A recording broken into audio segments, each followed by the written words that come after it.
Good day. My name is Michael Shackleton. I sit on the board of World Speech Day South Africa, and I'm also a distinguished Toastmaster. Maggie Kuhn famously said, "Speak your truth, even if your voice shakes."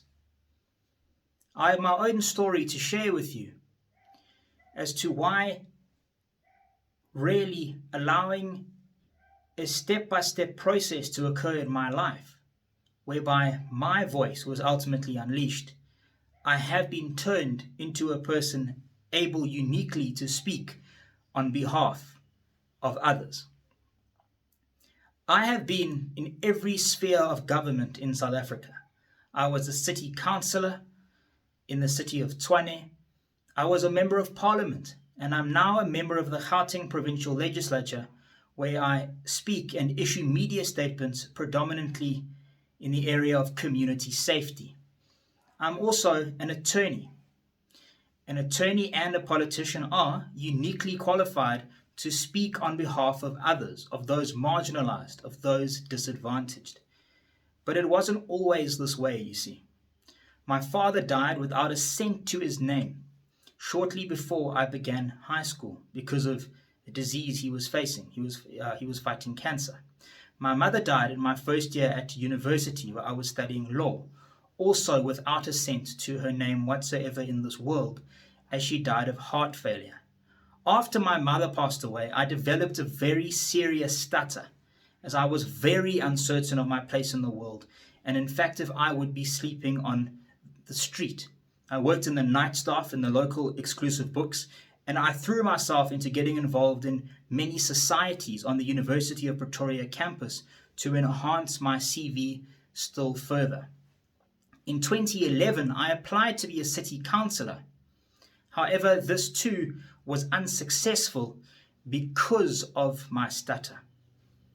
I joined Toastmasters. Although I am speaking on behalf of World Speech Day South Africa, I think it is important to indicate that people can allow themselves to enter into processes, align themselves with people, whether you want to be a successful business person, you want to be a model, you want to be a swimmer, you want to be a soccer player, align yourself with people on the same journey as you, and you will ultimately succeed.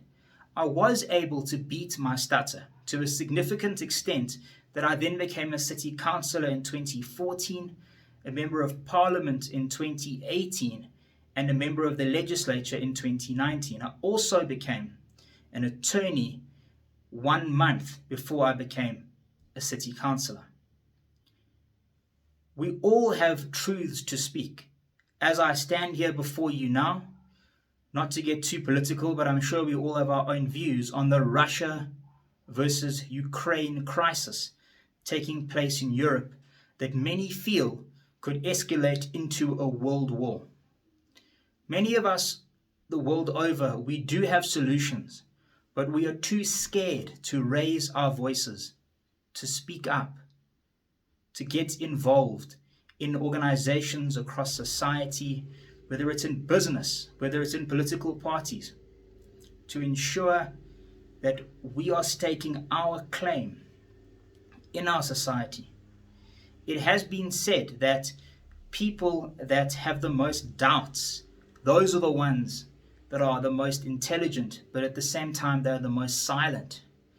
Whilst leaders around the world and here in Africa that are the most vocal and in fact leading societies and countries, that these are arguably the most foolish, the people with the biggest voices. And this has to be turned around now. It has to be transformed. Here in South Africa, we face the highest youth unemployment in the world. Something has to change.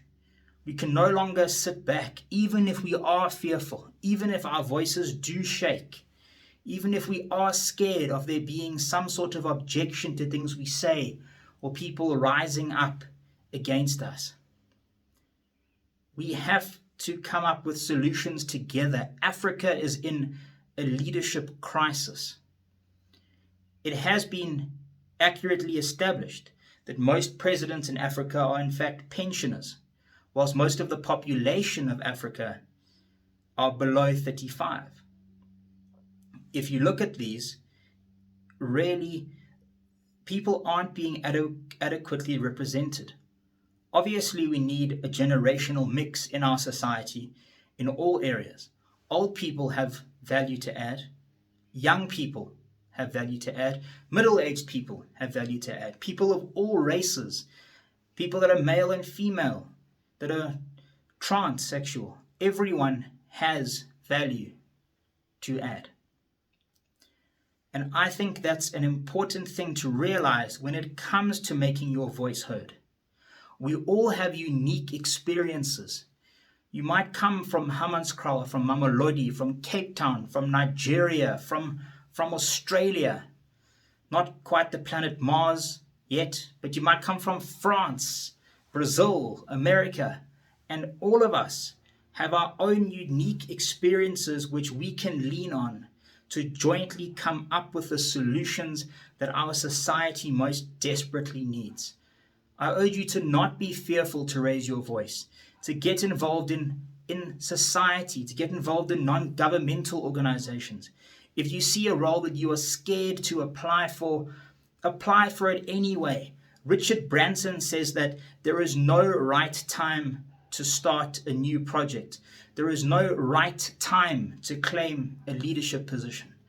Barack Obama famously said, and I'm paraphrasing here, there is no one coming to save us. This is our time. In essence, we have to speak up. We have to step in. We have to shape up because we are the generation that will ultimately decide where this country is headed, where the future of our world is headed. We face violent conflict. We face rising prices. We face massive unemployment. We face very serious uncertainty, climate change, all of these things, even potentially a coming skills crisis in our country in the next generation because unemployment is so high at this point in time. And we have to say no more to the status quo. I think especially as young people and as anyone alive at this point in history, we can either see the time in which we live as a tumultuous era in which we sit back and are afraid, or we can see it as a great opportunity to stand up, leap up out of our chairs, get involved, say the right things, and ultimately do the right things. You can upskill yourselves through a variety of organizations, through getting mentors, through essentially sticking around the type of people that you want to be, through reading books, watching shows. There's always YouTube to learn, maybe whether it's about business, politics. There's always the internet if you want to reach out to business leaders to mentor you. It doesn't have to be business. There's NGO leaders here in World Speech Day, South Africa. I can really go on and on, but it has been said that essentially the top 10 or so people that you spend the most time with, that's a reflection of who you yourself are and where you are headed in this life. I hope that I've been able to impart a message to you, a bit of inspiration, that no matter where you come from, no matter who you are, no matter your economic background, no matter your racial background, your religious background, no matter the doubts that you may have in yourself, even if you fear that you lack the skills or educational background to step forward, do everything that you can to step forward to make a difference, because ultimately every mortal is responsible for their own destiny. Everyone started out at having zero skills on the day that they were born, having zero knowledge. I myself stuttered. Today I am speaking to you. You are understanding what I'm saying. And I've given speeches in front of the deputy president of this country, just to use one example. We can go from zero to hero. We can stake our claim, free our voices, and speak our truths. I thank you.